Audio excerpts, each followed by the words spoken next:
இல்லை எனக்கு சத்தியமாக புரியல. அதுக்கு பேசாமல் பருத்தி மூட்டை குடோன்லேயே இருந்திருக்கலாமே. இப்போ தான் ஆஸ்கார்ஸுக்கு புத்தியே வந்திருக்கீங்க.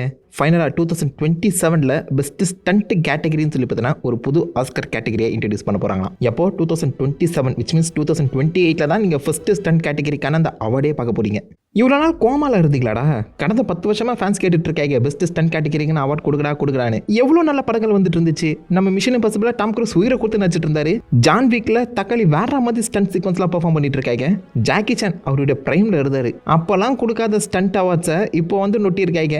இந்த வருஷம் மிஷன் இம்பாசிபிள் 8 மொத்த ஃப்ரான்ச்சைஸும் முடிய போகுது. அடுத்த வருஷம் ஜான் விக் 5 அண்ட் பாசிபிளி கடைசி ஜான் விக் படங்கிற மாதிரி சொல்லிட்டு இருக்காங்க. ஜாக்கி சானுக்கு கராத்தே கிட் லெஜெண்ட்ஸ் இந்த வருஷம் வருது. பட் இருந்தாலும் அதில் பெரிய ஸ்டன்ஸ் இருக்க போதில்ல. மார்வெலே இப்போதைக்கு நிறைய ஸ்டன்ஸ் பெர்ஃபார்ம் பண்ண ஆரம்பிச்சிட்டாங்க. முக்கியமாக எலினா பெலவா தண்டர்போல்ட்ஸ் படத்தில் இந்த உலகத்தோட செகண்ட் டாலஸ்ட் பில்டிங்லேருந்து குதிச்சிருக்காங்களாம்.